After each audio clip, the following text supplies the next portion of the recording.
At the point of death, it's encouraged, you wash the body, you do a ritual, you pray for the body, and then you put them into the grave. The grave,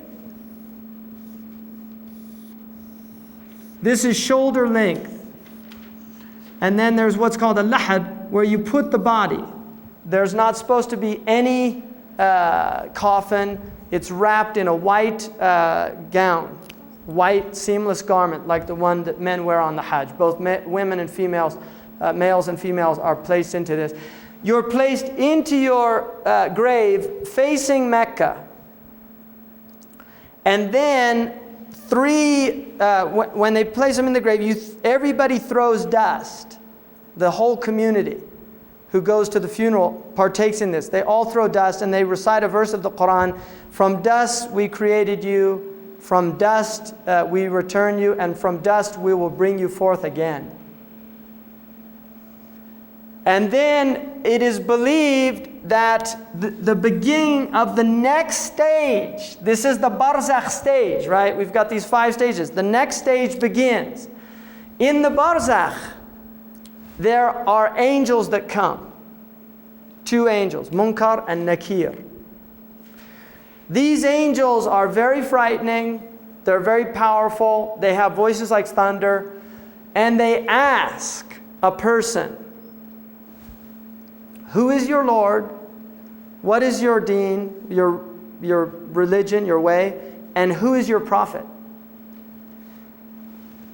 The Prophet Muhammad said the only thing a man takes or a woman takes into their grave will be their actions. According to the tradition, because now you're moving into the realm of meaning. You're no longer in the realm of sensory. Although the realm of sensory is a symbolic realm, according to the Quran. These are signs. In the next world, the signs, right? It's not sensoria that you're in. You are in meaning. So all of the things that you did in this life are translated into meanings in the next life. So there are these foul creatures that people will find in their grave that smell and they have a strong stench and the soul is distressed by it. And the soul says, leave me alone. Who are you? And they say, don't you know us? We're your actions. And this is people who did evil things in their lives. And then there's others where it's very pleasant and there's a perfume that diffuses and the soul finds itself in this. And he asks, who are you? And they say, we're your good actions. So these angels ask, and this begins the testing phase. According to the Quran, it says, we will make firm those who believed and did good works in this life and in the next with the true word, which is La ilaha illallah. We will make them firm so they won't have these tribulations. And the Prophet ﷺ said that according to a person's experience in the grave, that will determine whether what comes after it is easy or difficult. So it's the first stage of the next journey. At this point, the grave either becomes a very wide and expansive, or it becomes dark and constricted based on what people did in this life. And there's a verse, there's a hadith also that indicates every human being will have an initial constriction. The grave will literally constrict them to where they think they're going to burst, their soul. And then it will become either easy or difficult. And there's a prophetic tradition of Jesus, the son of Mary, who they were looking at a man who was being buried. And all the companions said, it's so constricted and narrow. And Jesus says to them, you don't remember the wombs of your mothers that expanded for you. In other words, that the tomb can also expand for you if the soul grew in this life. Whereas if it was stunted, it won't. So this is the soul work that's done in this dunya realm that's going to determine whether you're constricted or expanded in this next stage here, in this stage. Now, everybody who has died before us is in this realm with the exception of the martyrs. The martyrs do not go into this realm. They go directly to the divine presence. They don't go through this stage. So they are the exception. And Islam does not restrict martyrdom to those who die witnessing their belief, which is the traditional meaning, including in Greek. A martyr was anybody who died witnessing their belief. A person who dies in a fire is considered a martyr. A person who dies of a sudden disease like cholera, a person like dies in a plague, that's a martyr death. A person whose roof falls on them, like in an earthquake. And modern scholars have said that includes, by analogy, airplane crashes and car accidents, that these are martyr deaths, as recompense for the trauma of that experience and not having been able to deal with your difficult, it's people who know they're going to die. It really helps them to resolve a lot of things. Whereas if you die suddenly, there's a lot of untaken care of business. And so this is a recompense for that. Drowning is a martyr death. Those who drown. So these are all deaths of martyrs. Mm-hmm. So, in other words, if you've been a real rascal all your life, but you die in a car wreck because you were DWI or something. That could, you mean drunk? Yes. Yeah, see, I mean, it's based on acceptance. Oh, I see. Yeah, like, it just depends on what state you were in.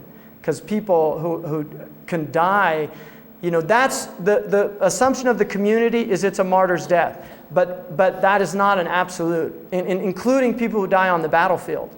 We assume that they're martyrs, but there's a hadith that said one of the first people to go to the hellfire is a soldier who fought to be called brave. And he tells God, no, I fought for your sake. And God says, you lied. You fought to be called a brave person, and you got your reward. They said you were brave. And the same with a scholar who learns that God says, why did you study? He said, I studied for your sake to teach your religion. And he said, you lied. You studied to be called a learned man, and you got your reward. And the same with a wealthy person. Mm-hmm. On the other hand, you have a prostitute, according to the hadith, who once came to a well and put her shoe down and brought water up and drank it. And there was a dog who was dying of thirst. And she looked at the dog and thought, that dog is like me, thirsty. And so she put her shoe down and gave the water to this dog, and the Prophet Muhammad said she was forgiven all her wrong actions for that one act. Right? And there's another man who said, who comes on the Day of Judgment, the only good action that he had was he used to loan money to people. And when he sent his bill collector out, he said, if they don't have it, just leave them. And the hadith says that God said, I am more generous in absolving my debts than this man. So he forgives him. Mm-hmm. This may be splitting hairs, but in the case of soldiers fighting both sides in the name of Allah, say for instance the Iran-Iraq war, if the soldiers on both sides die, that can happen. That can happen, yeah. It depends on whether it was a valid ijtihad or not. If there's a hadith which says the one killing and the one killed are in the fire, right? So generally, it's not the case. And they said, we understand the one killed, what about the one killing? Or we understand the one killing, what about the one killed? And he said, well, he would have wanted to kill him had he been able. So they both have that. Whereas if there was a valid ijtihad, which is where both sides, like in Muawiyah and Ali, the initial great tribulation between the two companions who fought. There is a hadith that said the one killing and the one killed are both in paradise, except the one who killed Ammar. And that is considered a mutawatir hadith, which has the highest level of veracity. It's a hadith that so many people narrated it, it's impossible for it to have been considered a lie. And that's in the tradition. So, and that's part of, human beings do crazy things. And this is part of the human condition, that there's fitna, what's called sedition and troubles, right? And these are often seen also as purification, because a lot of the tribulations people go through are actually purifications and raising them to higher levels.